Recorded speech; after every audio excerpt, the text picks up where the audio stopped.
2026 നിയമസഭാ തെരഞ്ഞെടുപ്പിൽ കേരള രാഷ്ട്രീയ ചരിത്രത്തിലെ തങ്ങളുടെ ഏറ്റവും മികച്ച പ്രകടനമായിരിക്കും BJP പുറത്തെടുക്കുക എന്ന അവകാശവാദം BJP സംസ്ഥാന നേതൃത്വം ഇതിനോടകം തന്നെ ഉയർത്തിയിട്ടുണ്ട്. തങ്ങൾ 15 വരെ സീറ്റ് നേടുമെന്നുള്ള വീരവാദവും ചില BJP നേതാക്കൾ ഉയർത്തുന്നുണ്ട്. ഏതൊക്കെയാണെങ്കിലും 2024 പാർലമെൻറ്റ് തെരഞ്ഞെടുപ്പിൻ്റെ വോട്ട് കണക്കുകളെ അധികരിച്ചിട്ടാണ് BJPയുടെ ഇത്തരം അവകാശവാദങ്ങളൊക്കെ തന്നെയും. എന്നാൽ ഈ പാർലമെൻറ്റ് തെരഞ്ഞെടുപ്പിലെ വോട്ടുകൾ ഇതേപടി BJPക്ക് 2026 നടക്കുന്ന നിയമസഭാ തെരഞ്ഞെടുപ്പിൽ നേടുവാൻ കഴിയില്ല എന്ന് വ്യക്തമാക്കുന്നതായിരുന്നു 2025 തദ്ദേശ തെരഞ്ഞെടുപ്പിൻ്റെ വോട്ട് കണക്കുകൾ. നമുക്കറിയാം, പാർലമെൻറ്റ് തെരഞ്ഞെടുപ്പിൽ തൃശ്ശൂർ പാർലമെൻറ്റ് മണ്ഡലത്തിൽ നിന്ന് സുരേഷ് ഗോപി വിജയിച്ചപ്പോൾ ആ ഒരു തരംഗത്തിൻ്റെ ആനുകൂല്യത്തിൽ തൃശ്ശൂർ ജില്ലയിലെ വിവിധ നിയോജക മണ്ഡലങ്ങളിൽ ഒന്നാം സ്ഥാനത്തെത്തുവാൻ BJPക്ക് സാധിച്ചിരുന്നു. എന്നിരുന്നാൽ പോലും 2025 തദ്ദേശ തെരഞ്ഞെടുപ്പിൻ്റെ വോട്ട് കണക്കുകൾ പരിശോധിക്കുമ്പോൾ ഈ നിയോജക മണ്ഡലങ്ങളിലെല്ലാം BJP 2024 അപേക്ഷിച്ച് നോക്കുമ്പോൾ, താരതമ്യം ചെയ്ത് നോക്കുമ്പോൾ തകർന്ന് തരിപ്പണമാകുന്നതിനും നാം സാക്ഷ്യം വഹിച്ചിട്ടുണ്ട്. തൃശ്ശൂർ ജില്ലയിൽ നിലവിലെ രാഷ്ട്രീയ സാഹചര്യത്തിൽ BJP ഒരു സീറ്റ് പോലും നേടുവാനുള്ള സാധ്യതകൾ നിലനിൽക്കുന്നില്ല എന്നാണ് രാഷ്ട്രീയ വൃത്തങ്ങളുടെയും മാധ്യമങ്ങളുടെയും അഭിപ്രായത്തിൽ നിന്ന് നാം മനസ്സിലാക്കുവാൻ കഴിയുന്നത്. ഏതൊക്കെയാണെങ്കിലും BJPക്ക് ഈ തെരഞ്ഞെടുപ്പിൽ കേരളത്തിൽ അക്കൗണ്ട് തുറക്കുവാൻ പറ്റുമെന്നുള്ള കാര്യത്തെക്കുറിച്ച് വിവിധ സർവേ ഏജൻസികൾക്ക് അവർ പുറത്തുവിട്ടിട്ടുള്ള സർവേ ഫലങ്ങളെ അധികരിച്ച് പരിശോധിക്കുമ്പോൾ ഏകാഭിപ്രായമുണ്ടെന്നും നമുക്ക് മനസ്സിലാക്കുവാൻ സാധിക്കും. BJPയെ സംബന്ധിച്ച് 1 മുതൽ 3 സീറ്റുകൾ വരെ അവർ നേടിയേക്കുമെന്നുള്ള സർവേ കണ്ടെത്തലുകളുണ്ട്. ചില സർവേകളിൽ BJPയുടെ സീറ്റ് നില 3 മുതൽ 5 വരെ ആയേക്കാമെന്നും കണ്ടെത്തിയിട്ടുണ്ട്.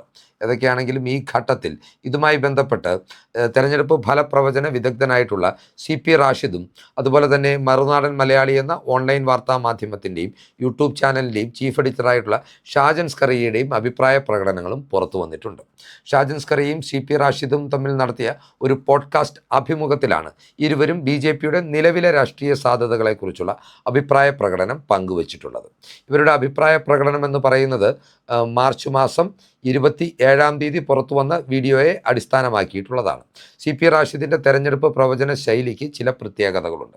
അദ്ദേഹം തൻ്റെ അന്തിമ ഫലപ്രവചനം ഫേസ്ബുക്കിലൂടെയാണ് പങ്കുവെക്കാറുള്ളത്. ആ ഫലപ്രവചനം അദ്ദേഹം പങ്കുവെക്കുന്നത് യഥാർത്ഥത്തിൽ തെരഞ്ഞെടുപ്പിന് ശേഷം എക്സിറ്റ് പോളുകൾ പുറത്തു വരുന്ന സമയത്ത് തന്നെയാണ്. സീറ്റ് നിലയും വോട്ടിംഗ് ശതമാനവും ഉൾപ്പെടെയുള്ള വിവരങ്ങൾ പങ്കുവെച്ചുകൊണ്ടാണ് CP റാഷിദ് ഇതുവരെയുമുള്ള തെരഞ്ഞെടുപ്പുകളുടെ എല്ലാം ഫലങ്ങൾ പ്രവചിച്ചിട്ടുള്ളതും അവയിൽ ഭൂരിഭാഗവും ശരിയായി വർത്തിച്ചിട്ടുള്ളതും. ഏതൊക്കെയാണെങ്കിലും CP റാഷിദിൻ്റെ ഫലപ്രവചനത്തിലെ കൃത്യത കണക്കിലെടുക്കുമ്പോൾ അദ്ദേഹം നടത്തുന്ന പ്രാഥമിക വിലയിരുത്തലിന് പോലും രാഷ്ട്രീയ പാർട്ടികൾ പോലും വലിയ പ്രാധാന്യം നൽകാറുണ്ട് എന്നതും വസ്തുതയാണ്.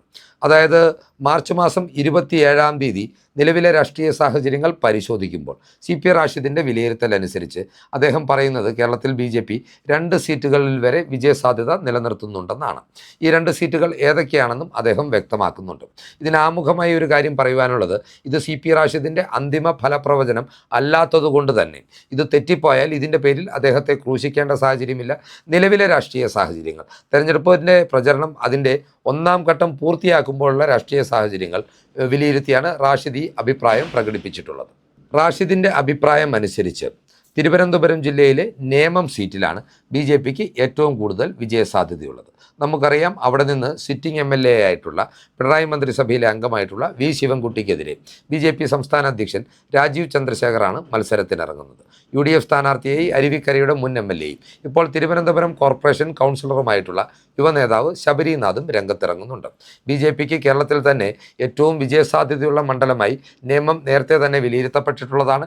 2016 കേരളത്തിൽ ആദ്യമായി BJP അക്കൗണ്ട് നിയമസഭയിൽ തുറന്നതും നേമത്ത് നിന്ന് O രാജഗോപാൽ വിജയിച്ചപ്പോഴായിരുന്നു. രണ്ടാമതായി CP റാഷിദ് BJPക്ക് വിജയസാധ്യത കൽപ്പിക്കുന്ന മണ്ഡലം പാലക്കാട് ജില്ലയിലെ പാലക്കാട് സീറ്റാണ്. ശോഭാ സുരേന്ദ്രൻ എന്ന BJPയുടെ ഏറ്റവും താരമൂല്യമുള്ള സ്ഥാനാർത്ഥി തന്നെയാണ് അവിടെ മത്സരത്തിനിറങ്ങുന്നത്. UDFൻ്റെ സിറ്റിംഗ് സീറ്റിൽ രാഹുൽ മാങ്കൂട്ടം ലൈംഗിക അപവാദ കേസിൽ പുറത്തായതോടുകൂടി ഇത്തവണ അവരവിടെ കളത്തിലിറക്കിയിരിക്കുന്നത് സിനിമാ പ്രവർത്തകൻ കൂടിയായിട്ടുള്ള രമേശ് പിഷാരടിയെയാണ്. ഏതൊക്കെയാണെങ്കിലും ഇവിടെ BJPയും കോൺഗ്രസും തമ്മിലാണ് നേർക്കുനേർ പോരാട്ടം നടക്കുന്നത്. കോൺഗ്രസിൻ്റെ സിറ്റിംഗ് സീറ്റ് തങ്ങളുടെ താരപ്രഭയുള്ള വനിതാ സ്ഥാനാർത്ഥി ശോഭാ സുരേന്ദ്രനിലൂടെ BJP പിടിച്ചെടുക്കുവാനുള്ള സാധ്യതകളെക്കുറിച്ചാണ് റാഷിദ് ഇവിടെ വിവരിച്ചിട്ടുള്ളത്. CP റാഷിദ് 2 സീറ്റുകളിൽ BJPയുടെ വിജയസാധ്യത പ്രവചിക്കുമ്പോൾ മറുനാടൻ മലയാളിയുടെ ചീഫ് എഡിറ്ററായിട്ടുള്ള ഷാജൻ സ്കറിയ അതിനോട് വിയോജിച്ചുകൊണ്ട് കൂടുതൽ സീറ്റുകളിൽ BJPക്ക് വിജയസാധ്യതയുണ്ട് എന്ന വാദമുഖമാണ് ഇവിടെ ഉയർത്തുന്നത്. ഷാജൻ സ്കറിയയുടെ കണക്കൂട്ടൽ അനുസരിച്ച് നേമവും പാലക്കാട് BJP പിടിച്ചെടുക്കുവാൻ സാധ്യതയുള്ളതുപോലെ തന്നെ മറ്റ് 2 സീറ്റുകളിലും അവർ വലിയ വിജയപ്രതീക്ഷ പുലർത്തുന്നുണ്ടെന്നാണ് അദ്ദേഹം പറയുന്നത്. ഇതിൽ ഒന്നാമത്തെ സീറ്റ് എന്ന് പറയുന്നത് തിരുവനന്തപുരം ജില്ലയിലെ കഴക്കൂട്ടം സീറ്റാണ്. തിരുവനന്തപുരം ജില്ലയിലെ കഴക്കൂട്ടം എന്ന് പറയുന്നത് 2016-ലും 2021-ലും മുൻ മന്ത്രി കൂടിയായിട്ടുള്ള കടകംപള്ളി സുരേന്ദ്രൻ എന്ന CPM നേതാവ് വിജയിച്ചു കയറിയ സീറ്റാണ്. നിലവിലെ രാഷ്ട്രീയ സാഹചര്യത്തിൽ ശബരിമല കൊള്ളക്കേസിലടക്കം ആരോപണ വിധേയനായിട്ടുള്ള കടകംപള്ളിയുടെ താരമൂല്യം ഇടിഞ്ഞു നിൽക്കുകയാണെങ്കിലും ഒരിക്കൽ കൂടി അദ്ദേഹത്തിന് മത്സരിക്കുവാൻ അവസരം നൽകുവാനായിരുന്നു CPM നേതൃത്വം തീരുമാനിച്ചത്. കടകംപള്ളി സുരേന്ദ്രനെതിരെ ഇവിടെ BJP കളത്തിലിറക്കിയിരിക്കുന്നത് മുൻ കേന്ദ്രമന്ത്രിയും BJPയുടെ മുൻ സംസ്ഥാന അധ്യക്ഷനുമായിട്ടുള്ള V മുരളീധരനെയാണ്. V മുരളീധരൻ കേന്ദ്രമന്ത്രിയായിരുന്ന സമയത്ത് തന്നെ ഈ കഴക്കൂട്ടം നിയോജക മണ്ഡലം കേന്ദ്രീകരിച്ച് പ്രവർത്തനങ്ങൾ നടത്തിയിരുന്നു. 2016 നിയമസഭാ തെരഞ്ഞെടുപ്പിൽ ശോഭാ സുരേന്ദ്രൻ അഭിമാനകരമായ പ്രവർത്തനം അല്ലെങ്കിൽ പ്രകടനം കാഴ്ചവെച്ചിട്ടുള്ള ഒരു മണ്ഡലം കൂടിയാണ് കഴക്കൂട്ടം. BJPയുടെ A കാറ്റഗറി മണ്ഡലമായിട്ടുള്ള കഴക്കൂട്ടത്ത് V മുരളീധരന് വലിയ വിജയ സാധ്യതയുണ്ടെന്നുള്ള ചൂണ്ടിക്കാട്ടൽ അല്ലെങ്കിൽ അവകാശവാദമാണ് ഷാജൻ സ്കറിയ നേമത്തിനും പാലക്കാടിനും പുറമെ കഴക്കൂട്ടത്തും വിജയ സാധ്യതയുണ്ട് എന്ന് പറഞ്ഞുകൊണ്ട് അവതരിപ്പിച്ചിരിക്കുന്നത്. നാലാമതായി ഷാജൻ സ്കറിയ ചൂണ്ടിക്കാട്ടുന്ന BJPക്ക് വിജയസാധ്യതയുള്ള മണ്ഡലം എന്ന് പറയുന്നത് മഞ്ചേശ്വരമാണ്. നമുക്കറിയാം നേമം പോലെ തന്നെ BJPക്ക് കപ്പിനും ചുണ്ടിനുമിടയിൽ പലവട്ടവും വിജയം നിഷേധിച്ച ഒരു മണ്ഡലമായിരുന്നു മഞ്ചേശ്വരം എന്ന് പറയുന്നത്. 2016 കേവലം 86 വോട്ടുകൾക്കാണ് BJPയുടെ മുൻ സംസ്ഥാന അധ്യക്ഷനായിട്ടുള്ള K സുരേന്ദ്രൻ ഈ നിയോജക മണ്ഡലത്തിൽ നിന്ന് പരാജയപ്പെട്ടത്.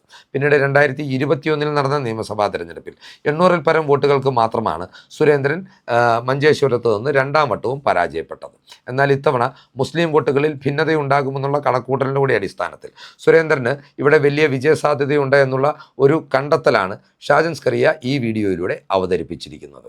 ഈ 4 സീറ്റുകൾക്ക് പുറമെ BJPക്ക് വട്ടിയൂർക്കാവിലും വിജയസാധ്യതയുണ്ട് എന്ന് ഷാജൻ സ്കറിയ അഭിപ്രായപ്പെടുമ്പോൾ അതിലൊരു കഴമ്പുമില്ല എന്ന വാദമുഖം CP റാഷിദും ഉയർത്തിക്കാട്ടുന്നുണ്ട്. വട്ടിയൂർക്കാവിൽ നിലവിലെ രാഷ്ട്രീയ സാഹചര്യത്തിൽ K മുരളീധരൻ എന്ന കോൺഗ്രസ് നേതാവിന് വലിയ വിജയസാധ്യതയുണ്ട് എന്ന വാദമുഖമാണ് ഇതിനെ എതിർത്തുകൊണ്ട് CP റാഷിദ് പങ്കുവെക്കുന്നത്. ഏതൊക്കെയാണെങ്കിലും CP റാഷിദിൻ്റെ കണക്കൂട്ടലനുസരിച്ച് 2 സീറ്റുകളിൽ BJPക്ക് വിജയസാധ്യതയുണ്ടെന്നാണ് നമുക്ക് മാർച്ച് മാസം 27-ാം തീയതി വിലയിരുത്തുവാൻ കഴിയുന്നത്. എന്നാൽ ഷാജൻ സ്കറിയയുടെ അവകാശവാദം അനുസരിച്ച് BJPക്ക് 5 സീറ്റുകളിൽ വിജയസാധ്യതയുണ്ടെന്ന് അദ്ദേഹം പറഞ്ഞു വെക്കുന്നുണ്ട്. അതിൽ തന്നെ 4 സീറ്റുകളിൽ BJP ഉറപ്പായും വിജയിക്കുമെന്നുള്ള ഒരു പ്രതീക്ഷയും ഷാജൻ സ്കറിയ പങ്കുവെക്കുന്നുണ്ട്. ഇവിടെ മറ്റൊരു പ്രധാനപ്പെട്ട വസ്തുത എന്ന് പറയുന്നത് ഷാജൻ സ്കറിയ ക്രൈസ്തവ ബെൽറ്റുകളിൽ അല്ലെങ്കിൽ ക്രൈസ്തവ മേഖലകളിൽ BJP വലിയ മുന്നേറ്റമുണ്ടാകും എന്ന അവകാശവാദം പലപ്പോഴും ഉന്നയിക്കാറുണ്ട്. ഷോൺ ജോർജിൻ്റെയും അനൂപ് ആൻ്റണിയുടെയും സ്ഥാനാർത്ഥിത്വത്തിന് ഷാജൻ സ്കറിയ വലിയ പ്രോത്സാഹനവും നൽകാറുണ്ട്. എന്നാൽ തനിക്ക് ഉറപ്പുള്ള BJP സീറ്റുകളിൽ അല്ലെങ്കിൽ കടുത്ത മത്സരത്തിലൂടെ BJP പിടിച്ചെടുക്കുവാൻ സാധ്യതയുള്ള സീറ്റുകളുടെ പട്ടികയിൽ ഷാജൻ സ്കറിയ പാലായോ, അതായത് ഷോൺ ജോർജ് മത്സരിക്കുന്ന പാലായോ അനൂപ് ആൻ്റണി മത്സരിക്കുന്ന തിരുവല്ല സീറ്റിനെയോ ഉൾപ്പെടുത്തിയിട്ടില്ല എന്നതും ശ്രദ്ധേയമാണ്. ഷാജൻ സ്കറിയയുടെയും CP റാഷിദിൻ്റെയും BJPയുടെ തെരഞ്ഞെടുപ്പ് വിജയ സാധ്യതകളെക്കുറിച്ചുള്ള വിശദാംശങ്ങൾ പ്രേക്ഷകർക്കായി പങ്കുവെച്ചുകൊണ്ട് ഈ വീഡിയോ ഇവിടെ അവസാനിപ്പിക്കുകയാണ്. കൂടുതൽ രാഷ്ട്രീയ വാർത്തകൾക്കും വിശകലനങ്ങൾക്കുമായി ഞങ്ങളുടെ ചാനൽ സബ്സ്ക്രൈബ് ചെയ്യുക. നന്ദി.